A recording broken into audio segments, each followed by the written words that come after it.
Okay, this video series is to talk about the study session approach, and we have the study sessions in a way which are given by the CFA board, where they have divided the entire CFA level 1 syllabus into study sessions. And let me show you.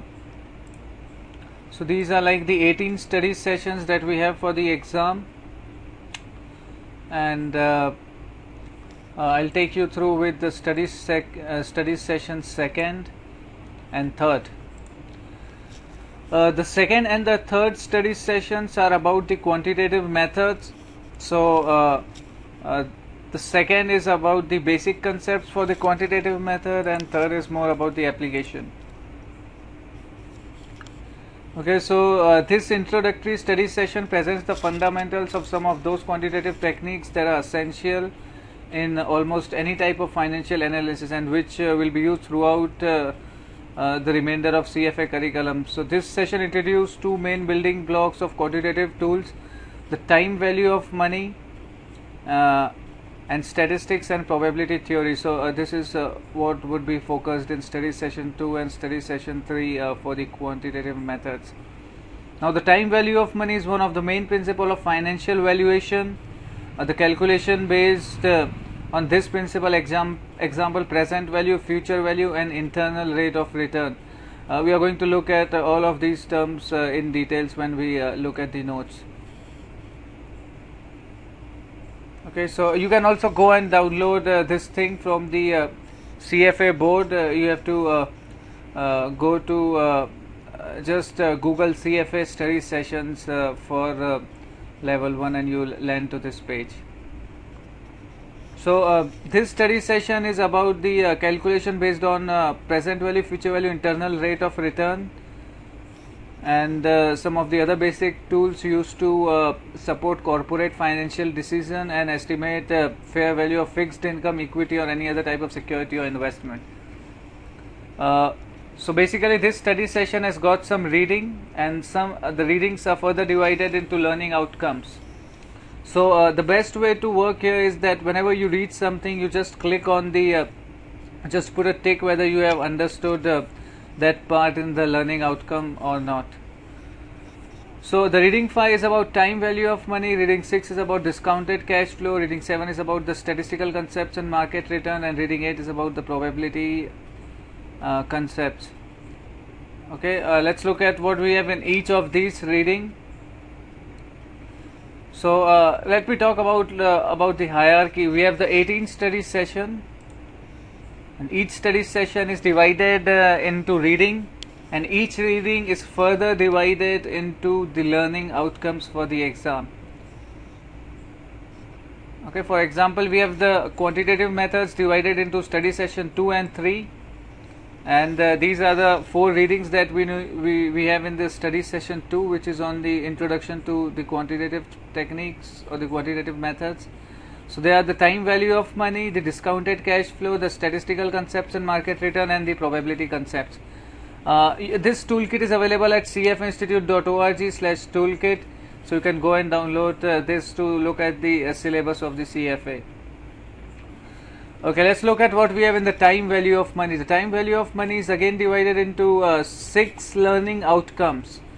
The first being interpret interest rate as required rate of return, discount rate, or opportunity cost, which is A here.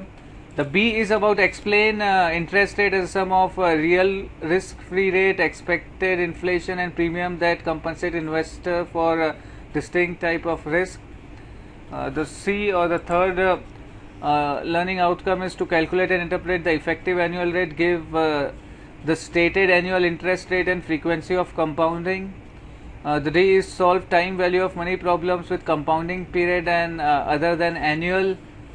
Then we have calculate and interpret future value and present value of single sum of money or ordinary annuity, an annuity due or perpetuity, which means forever, and the series of unequal cash flow. Draw a line and solve the time value of money application, for example mortgages, saving for the college tuition or retirement.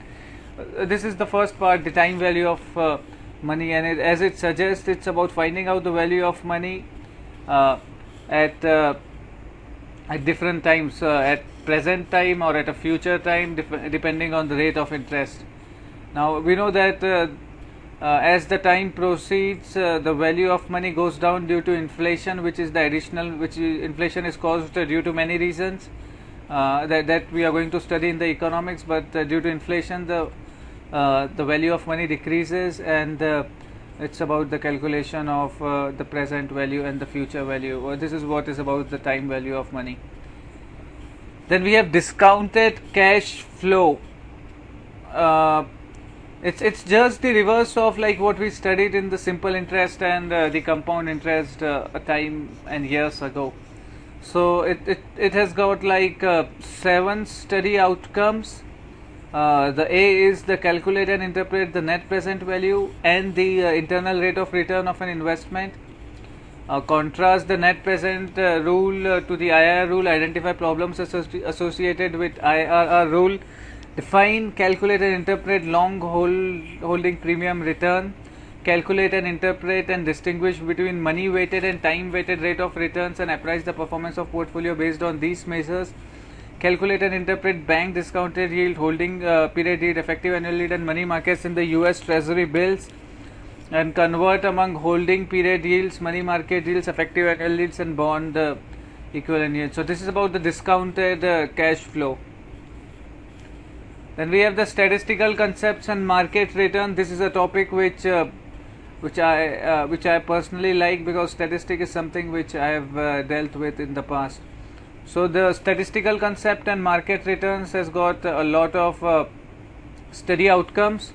The first is to differentiate between descriptive statistics and inferential statistic between a population sample and among those type of measurement scale. Now those guys who have been studying for the GRE and GMAT and who have given like CAT or some of these exams, who have done their MBA, might be aware about the different type of vocab used here and the application of those complex words of vocab in understanding the naming of these things. Okay, so inferential means to infer something, to guess, to surmise, something like that, and other aspects of reading as well might be increased for those guys who have been studying for other exams as well. So of course we are going to apply all what we have read till here to this exam and to prepare for this exam. So then we have the statistical and the probability concepts. These are the two topics I am quite comfortable with. So define parameters, sample statistic and frequency distribution, describe properties of data set represented by histogram or frequency of polygon. This would take in concepts of data interpretation as well as statistic. Define the sample skewness and kurtoise and things like that. So this is about the study session method. Now let me talk about how to join the virtual classroom that we have, where we discuss these things in a virtual classroom. It's a study session. Now let me show you how to do that. So you have to go to Vizik, that is wiziq.com. Okay, and Vizik is this website, and here we have this course. So go to classes in Vizik and search for the CFA, and when you are going to search for CFA, a list of classes going to display it, but we are interested in classes which are coming in the future. So click on upcoming future classes and you land with only one result, this CFA discussion session. Then you can go on this one, and after going to this one you can click on register to register for now you can, these classes are over. So when you are going to click on join class, it will ask you for your mobile number. You can skip this screen and you can join the virtual class. So for that you need an account on Vizik, and if you can just let me show the recording. Let me show you like the old recording of the classes that we have.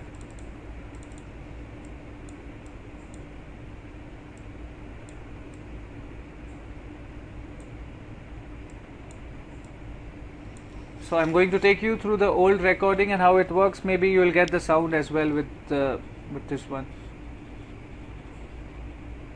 So the virtual classroom is about meeting and talking about the exam. And on the left side you can see the PPT being loaded. On the right side you can see the video of the moderator or the teacher or whoever is in command, whoever is taking control. So you can see the video here. This is the chat box where the people in the class can chat, but this is a recording, so you'll see if somebody types in something. So this is how the classes go. Hi Sanjay. Okay, so whenever we type something, it's going to appear in the chat box. So this is about the class. The next classes are here, so you can join them. If you want to join the entire course, then you can go to this link, get enrolled in the course, by clicking here. So when you are going to go to this link and you are going to click on enroll now, then you are going to get enrolled in all the sessions of the CFA. Then you don't need to register. You have to just click on the launch button. So you can do this thing. You can register in this online meeting and you can talk about a subject in the classes. So you can, if you have any doubts, then you can email me. Let me show you my email. So this is my profile on Vizik. So my emails is shivgan3@yahoo.com and shivgan3@gmail.com. You can email me. Okay, so that was it for this session, and you can I can tell you that you can download this thing and just look at the syllabus to get the kind of things. Now we have more people who are going to give the virtual class in the coming time, and more students who are going to exchange their information about what they have been learning. Now there are two people who told me that they are going to talk on the economics. One told me that he is going to give a class on economics, and the other told me that he will talk about the financial reporting analysis. Depending on the time and the availability, let's see if they get in. So it would be quite helpful. So I took you through this studies session concept, the PDFs, and this online interfacing. If you want, you can register your own class and invite us, and we'll join your class. And you can present something, you can teach something, whatever it is, or you can just make it an open area to talk, or any kind of thing. So just let me know about your views on this video, and please email me and join this link, vizik.com/course708 CFA discussion study group for self prep. Okay, let me see if this CFA study group for self prep. Oh, it's not coming on Vizik. I don't know why. Maybe in some time it would come. Okay, so you have to go through the ideal way. If you want to know more about this thing, you can email me and I'll take you through. Thank you for watching this recording. Just drop down your comments and join my virtual class as well. We'll try to figure out how to prepare in the best way for this exam.